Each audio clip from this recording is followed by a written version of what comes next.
justice had been served, and the man who had tried to harm him and his wife would finally be held accountable for his actions.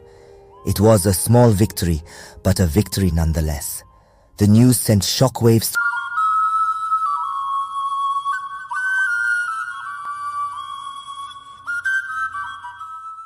Fatimah's Sorrow, Episode 7, Justice is Served. Jubril lay in his hospital bed, his eyes fixed on the ceiling as he contemplated the events that had brought him here. It had been a long and arduous journey, filled with pain and uncertainty. But now, as he felt the warmth of the afternoon sun streaming through the window, he knew that he had finally reached the end of that road. His thoughts turned to Fatimah, his loving wife, who had been by his side throughout his ordeal. She had been his rock, his pillar of strength when he had needed it most. And now, as he looked at her sleeping peacefully in the chair beside his bed, he felt a surge of gratitude wash over him. He was alive, thanks to her unwavering love and support. In the days that followed, Jubril made steady progress in his recovery, buoyed by the unwavering support of his wife and the medical staff. With each passing day he grew stronger, both physically and emotionally, until at last the day came when he was deemed well enough to leave the hospital behind. As Jubril and Fatimah stepped out into the sunlight, they felt as though they were embarking on a new chapter of their lives. They knew that there would be challenges ahead, but they also knew that as long as they had each other, they could overcome anything. Hand in hand, they walked down the path toward their home, ready to face whatever may come their way. For Jubril and Fatimah, the road to recovery had been long and difficult, but it had also led them to a place of strength, resilience, and most importantly, love. And as they looked ahead to the journey that lay before them, they knew that together they could conquer anything. At home, Jubril's health continued to improve. Fatimah found herself torn between her duties as a wife and her aspirations for the future. Despite the traumatic events of the past few months, she was determined to return to her studies at the university and pursue her dream of becoming a doctor.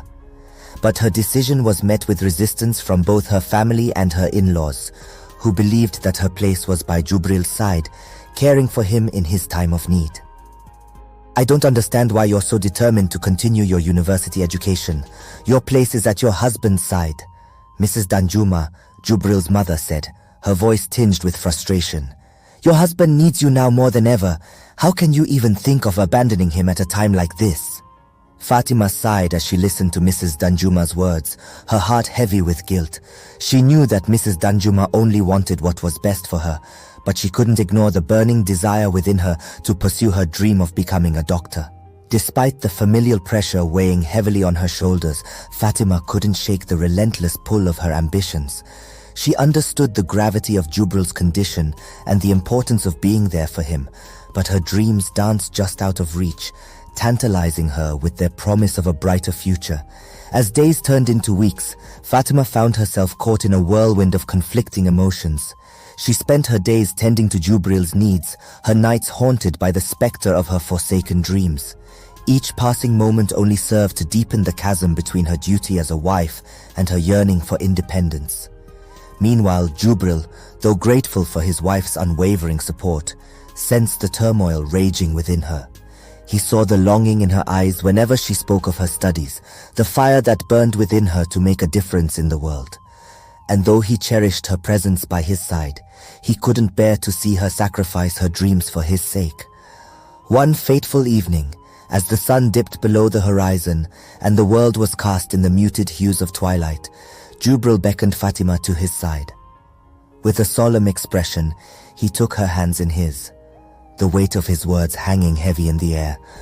"Fatimah," he began, his voice soft but resolute, "I know the battle that rages within you, and though my heart aches at the thought of being apart from you, I cannot bear to see you sacrifice your dreams for my sake. You are destined for greatness, my love, and I cannot stand in the way of your journey." Tears welled in Fatimah's eyes as she listened to her husband's words, her heart torn between love and ambition. She knew that Jubril spoke the truth, that her dreams were too precious to abandon, yet the thought of leaving him filled her with a sense of guilt that threatened to consume her. But Jubril, ever the pillar of strength, wiped away her tears and offered her a small, sad smile. Go, Fatimah, he whispered, his voice barely more than a breath. Go and chase your dreams. I will be here, waiting for you, every step of the way. With a heavy heart and a resolve born of love, Fatimah made her decision. She would return to her studies, armed with the unwavering support of her husband and the burning passion that had guided her thus far. And though the road ahead was fraught with uncertainty, she knew that with Jubril by her side, she could weather any storm that came her way. It had been a few months since the night of the attack, a night that had changed their lives forever. Jubril still remembered the fear and panic that had gripped him as he had fought off his assailant, desperate to protect himself. But despite his best efforts, he had been overpowered, left battered and bruised on the floor of their home. But now, as he glanced down at his healed wounds, he knew that he had come out the other side stronger and more determined than ever. The doctors had assured him that he would make a full recovery, and Jubril had every intention of proving them right. As he sat in the living room lost in thought, the chime of the doorbell jolted him back to reality. Rising to answer the door, he was met by a familiar face standing in the doorway. It was Detective Ibrahim, the officer who had been assigned to investigate the break-in at their home. Jubril, he said, his voice grave as he stepped into the room. I have some news. Jubril's heart skipped a beat as he waited for the detective to speak. He knew that the police had been working tirelessly to find the person responsible for the attack, and he could only hope that they had finally succeeded. We've apprehended the suspect, Detective Ibrahim continued, his expression grim. He's currently in custody awaiting trial. Jubril took a deep breath, his mind racing with questions. Detective Ibrahim's words were a mix of relief and anxiety.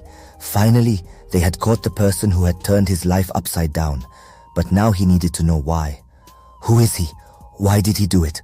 Jubril asked, his voice barely above a whisper. Detective Ibrahim pulled out a chair and sat down, his expression serious. The suspect's name is Adamu. He's a known criminal with a history of burglary and petty theft. However, this time, his motive was more personal. Personal, Jubril echoed, his brow furrowing in confusion. He couldn't think of anyone who would have such a grudge against him. The detective nodded. Adamu admitted that he was hired to break into your home. He says someone paid him to assault you as a lesson. According to him, you aren't man enough to stop your wife from attending university, which he claims goes against Hausa customs, where women are expected to stay home, bear children, and take care of their home and husband. Jubril's eyes widened in shock. That's absurd. Fatimah has every right to pursue her education. We've discussed this, and I support her decision fully. Detective Ibrahim leaned back in his chair, his gaze steady. I understand, but it seems someone disagrees with you quite vehemently.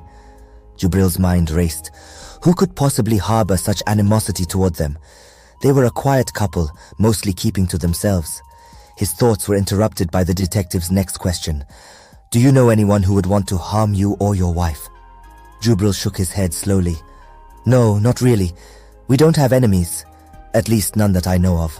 Detective Ibrahim sighed, glancing at his notes. Adamu mentioned a name, but he was hesitant to give details. He said it was someone influential, someone who believes strongly in traditional customs. A name lingered on the tip of Jubril's tongue, but he dismissed it. Could it really be? He needed to be sure before making any accusations. I'll need some time to think about this, detective. Of course, Ibrahim replied, standing up. In the meantime, we'll keep Adamu in custody and try to get more information out of him. But you and Fatimah should be careful.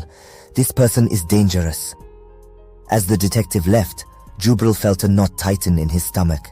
He had a suspicion, but it seemed too outlandish to be true. He needed to talk to Fatimah. He found Fatimah sitting on the couch, her face pale and worried. What did the detective say? She asked as soon as he walked in. Jubril sat down beside her and took her hands in his. It was Adamu. He broke in because someone hired him to attack us, to teach us a lesson for allowing you to go to university. Fatimah's eyes filled with tears. But who would do such a thing, and why?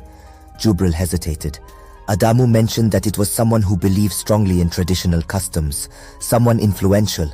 Fatimah's expression changed from fear to anger. Do you think it's Malam Musa? Malam Musa was a respected elder in their community, known for his strict adherence to traditional values. He had often voiced his disapproval of women pursuing higher education. Jubril had never considered him capable of such an act, but now he wasn't so sure. "It's possible," Jubril said slowly, "but we need proof before we can accuse him." Fatimah nodded, her resolve hardening. "Then we need to find that proof. We can't let someone like him dictate our lives." The next few days were tense. Jubril and Fatimah tried to go about their daily routines, but the threat loomed over them like a dark cloud. They were constantly looking over their shoulders, wondering if they were being watched. One evening, Jubril received a call from Detective Ibrahim. "We have a lead," he said. "Adamu has agreed to cooperate in exchange for a reduced sentence. He's willing to point us to the person who hired him." Jubril felt a surge of hope. "That's great news, Detective. When can we meet?" "Tomorrow morning," Ibrahim replied. "Come to the station at 9. The next day, Jubril and Fatimah arrived at the police station, their nerves on edge. Detective Ibrahim met them at the entrance and led them to an interrogation room where Adamu was waiting. The man looked haggard, his eyes darting nervously around the room. "Tell them what you told us," Ibrahim instructed. Adamu swallowed hard. "It was Malam Musa. He offered me a lot of money to break into your house and scare you, said you needed to be taught a lesson for letting your wife defy tradition." Jubril felt a cold anger settle in his chest. "Why would he do this? We've never done anything to him." Adamu shrugged. "He's just a fanatic, I guess. Thinks he's protecting our culture or something." Fatimah's face was pale but determined. "We can't let him get away with this." Detective Ibrahim nodded. "We'll need to gather more evidence before we can arrest him. But now that we have Adamu's testimony, we have a starting point." Next few weeks, the investigation intensified. The police monitored Malam Musa's activities, looking for any incriminating evidence. Jubril and Fatimah, meanwhile, tried to maintain a semblance of normalcy, even as the threat loomed over them. One evening, as Jubril was getting back from work, he noticed a shadowy figure lurking outside their home. His heart pounded as he watched the figure approach. It was an old acquaintance, Aminu, who used to be close to Malam Musa. "Aminu," Jubril called out, "what are you doing here?" Aminu looked around nervously before speaking. "I need to talk to you. It's about Musa. He's planning something big." Jubril's blood ran cold. "What do you mean?" Aminu glanced over his shoulder again. "He's not just targeting you. He's planning to rally the community against all women pursuing higher education. He thinks he can start a movement." Jubril felt a mix of fear and determination. "We can't let that happen. We need to stop him." With Aminu's information, the police were able to build a stronger case against Malam Musa. They gathered testimonies from others in the community who had been threatened or intimidated by him. Finally, the day came when Malam Musa was arrested. A wave of relief washed over Jubril. Justice had been served, and the man who had tried to harm him and his wife would finally be held accountable for his actions. It was a small victory, but a victory nonetheless. The news sent shockwaves through the community. Many were outraged, while others were relieved that someone was standing up to his oppressive views. The nightmare was finally over, and now he could focus on healing and rebuilding his life with Fatimah by his side. Jubril and Fatimah felt a weight lift off their shoulders, but they knew their fight wasn't over. They had to work to change the deeply ingrained attitudes in their community. It would be a long and difficult journey, but they were determined to see it through. As they stood together, watching the sunset from their porch, Jubril took Fatimah's hand. "We've been through a lot, but we've come out stronger," he said. Fatimah nodded, her eyes filled with determination. "Yes, and we'll keep fighting for what's right, for our future and for the future of our children." Together, they faced the challenges ahead, united in their love and their belief in a better future. The story continues. Watch out for episode 8, final episode. Thank you for watching. Please subscribe, share, like and press notification button. See you in the final episode.